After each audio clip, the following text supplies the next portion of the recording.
Hello everyone, my name is Monica. Welcome to my channel. In this video, I am going to discuss chapter 2. This is part 1 of chapter 2. So topic is biological classification. What do you mean by biological classification? The process of grouping organism according to certain similarity is called classification. What actually biological classification? If we are going to divide certain organism into groups according to their similarities, this is called classification. For example, आप किसी shop पे जाते हैं and you want to purchase a biscuit packet. So एक particular chamber में सारे biscuits रखे होंगे, किसी और चैम्बर में कोई और चीज़ रखी होगी. It mean there is no mixing. अगर हम उसको मिक्स करके रखेंगे, ऑफ कोर्स हमें उसको परचेज करने में या फिर जो भी है लेने में उसे टाइम लगेगा. So that's why we have to make groups, different groups we have to make so that we can easily get it. So this is called classification. तो अगर हम कुछ सिमिलरिटी के बेस पे, for example this is the chamber of biscuits. So biscuits आपस में match कर रहे हैं, उनकी कुछ प्रॉपर्टीज़ हैं. अदर चैम्बर में चिप्स रखे हैं, वो चिप्स एक दूसरे से मैच कर रहे हैं. सो इट मीन हमने उनको ग्रुप्स में डिवाइड कर दिया ताकि हम ईजिली उसको ले पाएँ. So this is known as classification. So the process of grouping the organism. अब biological classification है तो of course we are talking about living thing, organisms according to certain similarities. So कुछ similarities के basis पे अगर हम उनकी grouping कर रहे हैं, so this is called biological classification. For example, किसी एक particular group में सारे animals होंगे, किसी और particular group में सारे plants होंगे. अब प्लांट्स की भी काफ़ी सारी कैटेगरी हैं. हर्ब्स एक ग्रुप में होंगे, श्रब्स एक ग्रुप में होंगे. So this is known as biological classification. Next is, अब डिफरेंट जो साइंटिस्ट थे उन्होंने डिफरेंट फॉर्म में क्लासिफिकेशन किया था ऑर्गेनिजम्स का. बट कुछ साइंटिस्ट ऐसे थे जिन्होंने क्लासीफाई तो किया but not in a scientific manner. So scientific manner में क्लासीफाई करने वाले पहले कौन थे? Aristotle. That's why his name is important, क्योंकि सबसे पहले जो क्लासिफिकेशन किया था एक साइंटिफिक वे में, मतलब कि कुछ करेक्टर्स को ध्यान में रख के वो किन्होंने किया था? एरिस्टोटल्स ने. So Aristotle was the earliest to attempt a more scientific basis for classification of organism. So इनका नेम इंपॉर्टेंट है, आपने ध्यान रखना है. अब what actually he did, he classified plants to. तो इन्होंने 2 ग्रुप्स बनाए. जितने भी ऑर्गेनिज्म है दुनिया में उनको उन्होंने 2 पार्ट्स में डिवाइड किया. One is plants, one is animals. Plants को फर्दर उन्होंने कैटेगराइज किया हर्ब्स में, श्रब्स में एंड ट्रीज में. एनिमल्स को 2 ग्रुप्स में डिवाइड किया. Some animals which have red blood and some animals which are without red blood. So he actually divided all the organism into 2 groups, plants and animals. Plants were further divided into herbs, shrubs and trees. Animals further divided into animals which have red blood and which are without red blood. But कुछ animals ऐसे थे जो इनमें fit नहीं होते. अब for example microbes हैं. Microbes तो ना प्लांट में आएंगे ना एनिमल्स आएंगे. तो इन्होंने क्लासीफाई तो किया, बट कुछ एनिमल्स और कुछ प्लांट्स या फिर कुछ अदर जो ऑर्गेनिजम्स हैं वो इसमें फिट नहीं थे. तो इसलिए बाकी साइंटिस्ट आए और उन्होंने एक अदर क्लासिफिकेशन किया. So next is, so first name आपने याद रखना है एरिस्टोटल. तो उन्होंने 2 ग्रुप्स में डिवाइड किया था, प्लांट्स एंड एनिमल्स. प्लांट्स को फर्दर 3 ग्रुप्स में डिवाइड किया, herb, shrubs and tree. Animals को those animal which have red blood and those animal which do not have red blood. But कुछ जो हैं ऑर्गेनिज्म इसमें इसके अंडर नहीं आते. Next is 2 kingdom classification. Next classification कौन सा आया? 2 kingdom classification. 2 kingdom classification was given by Linnaeus. Linnaeus name याद रखना आपने, who gave 2 kingdom classification. He classified organism into 2 groups, animalia and plant kingdom. एक फिर से इन्होंने बोला कि एनिमल ग्रुप होता है और प्लांट ग्रुप्स होते हैं. उन्होंने अच्छे से डिवाइड किया इनको, but there were certain limitation associated with 2 kingdom classification. अब क्या प्रॉब्लम थी? उन्होंने ही he does not differentiate between eukaryotes and prokaryotes. उन्होंने ऐसा कोई कॉन्सेप्ट नहीं बताया कि यूकैरियोट्स क्या होते हैं, प्रोकैरियोट्स क्या होते हैं. यूनिसेलुलर मल्टीसेलुलर का कोई कॉन्सेप्ट नहीं था. फोटोसिंथेटिक नॉन फोटोसिंथेटिक ऑर्गेनिज्म का भी कोई कॉन्सेप्ट नहीं था. तो उन्होंने डिवाइड तो किया ऑर्गेनिज्म को एनिमल्स और प्लांट्स में, but there were no idea of eukaryotes, prokaryotes, unicellular, multicellular, photosynthetic, non photosynthetic. So इनकी क्या थी, कुछ limitations थी. नेक्स्ट इज 5 किंगडम क्लासिफिकेशन, जो आज के टाइम में हम पढ़ते हैं. It was proposed by R.H. Whittaker. तो आपने साइंटिस्ट के नेम रखने याद रखने हैं. तो जो सबसे पहले किसने किया था क्लासीफाई, एरिस्टोटल. 2 ग्रुप में डिवाइड किया था, plants and animals. Then 2 kingdom classification, Linnaeus ने अच्छे से अरेंज किया प्लांट्स एंड एनिमल्स को, बट उनकी कुछ लिमिटेशंस थी. Third one is 5 kingdom classification. It is clear from the name कि उन्होंने 5 कैटेगरी में डिवाइड किया था जितने भी ऑर्गेनिज्म हैं, and it was given by R.H. Whittaker. उन्होंने कौन कौन से किंगडम दिए थे, kingdom Monera, Protista, Fungi, Plantae and Animalia. अब इन्होंने कौन कौन से, जो उनकी लिमिटेशन थी, 2 किंगडम क्लासिफिकेशन की जो लिमिटेशन थी, इन्होंने उसको सोल्व किया. R.H. विटेकर ने उनको ध्यान में रखा. जैसे कि थैलस ऑर्गेनाइजेशन. अब थैलस क्या होता है, a plant body which do not truly divided into stem, leaves and roots. जैसे कि एल्गी है या फिर ब्रायोफाइट्स होते हैं, तो उनमें ट्रू रूट्स, स्टेम और लीव्स नहीं होते. उनकी बॉडी को क्या बोलेंगे हम, थैलस. तो उन्होंने उस चीज़ को ध्यान में रखा. सेल स्ट्रक्चर को ध्यान में रखा. मीन जो सेल है वो प्रोकैरियोटिक है या फिर यूकैरियोटिक है.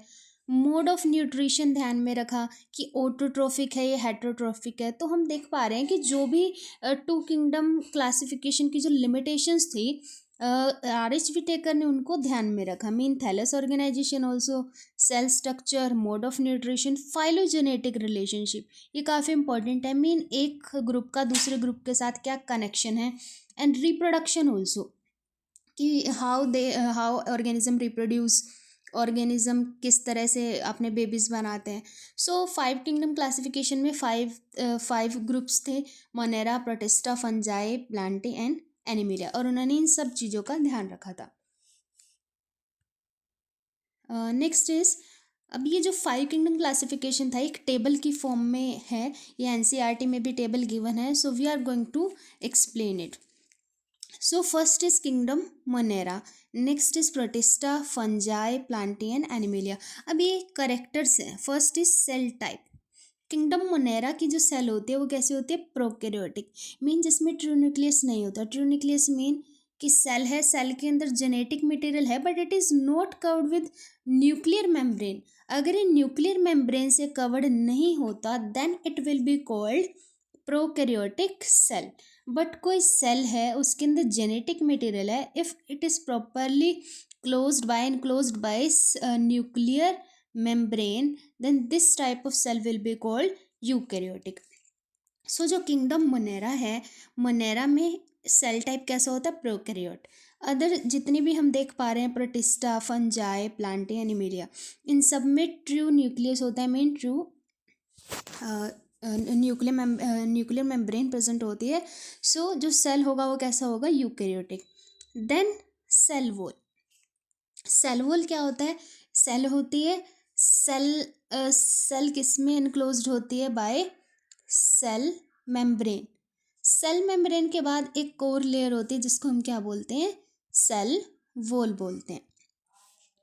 सो जो किंगडम मोनेरा है, किंगडम मोनेरा में जो सेल वॉल है वो नॉन सेल्यूलोजिक होती है. मतलब कि सेल वॉल तो होगी but it is not made up of cellulose, इसलिए हम उसको क्या बोल रहे हैं, नॉन सेल्यूलोजिक. तो इसमें जो सेल वॉल है वो सेल वॉल किसकी बनी होगी, पॉलीसेकेराइड एंड अमीनो एसिड. तो हमने ये कंपोजिशन ध्यान रखना है, it is important. So prokaryotic cell wall is made up of polysaccharide and amino acid. Protista में कुछ के अंदर सेल वॉल प्रेजेंट होती है और कुछ में नहीं होती. फंजाई में जो सेल वॉल है वो किसकी बनी होती है, काइटिन की. प्लांट में सेलुलोज हम सभी को पता है. एनिमल्स में सेल वॉल एब्सेंट होती है. Next is nuclear membrane. अभी हमने बोला कि जो प्रोकैरियोट्स हैं उनमें न्यूक्लियर मेम्ब्रेन एब्सेंट होगी। बट जो यूकैरियोट्स हैं, यूकैरियोट्स में सेल जो न्यूक्लियर मेम्ब्रेन है वो प्रेजेंट होगी।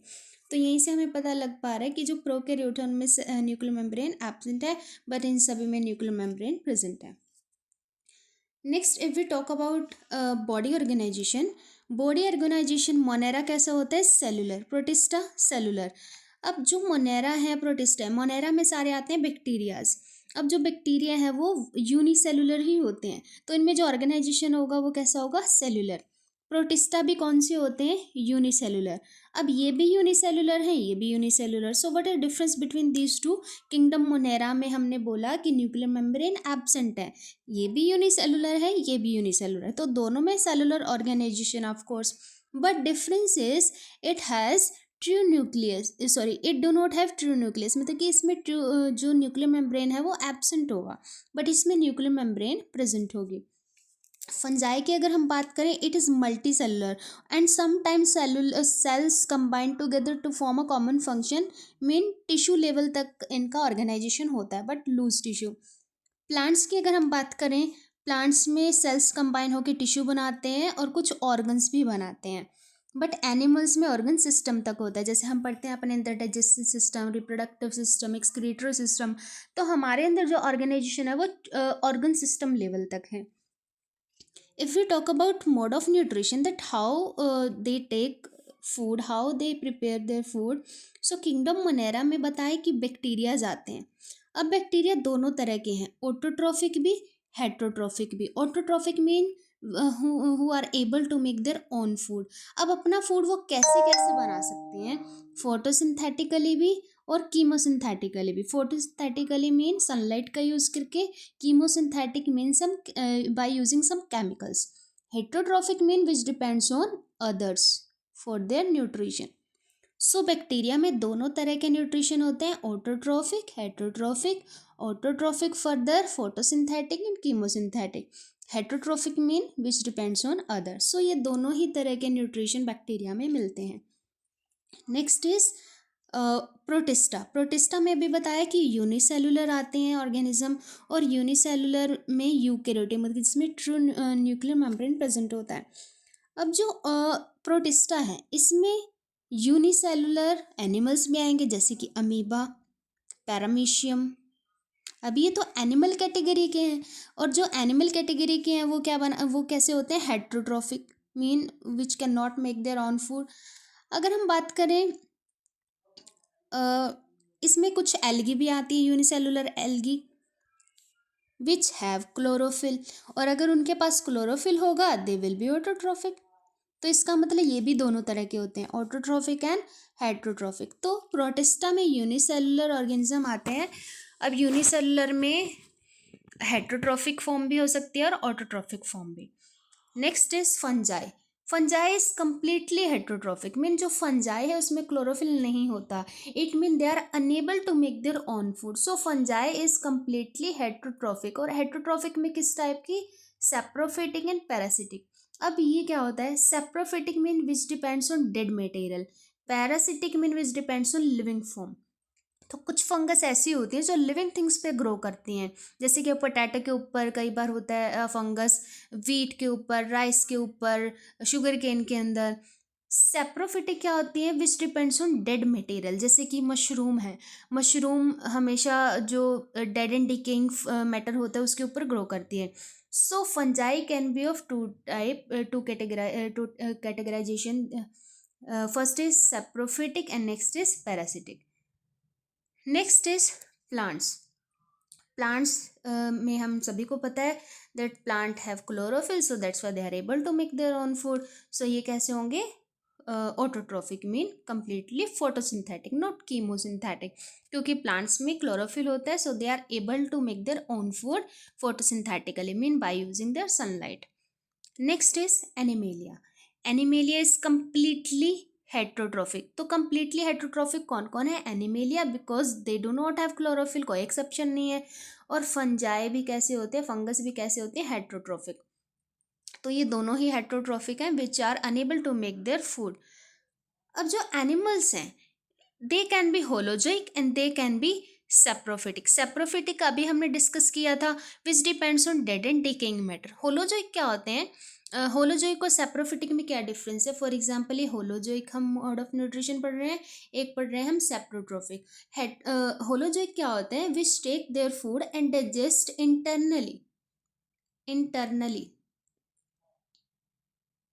अगर कोई एनिमल खाना खा रहा है और अपने अंदर ले जाने के बाद देन ही देन इट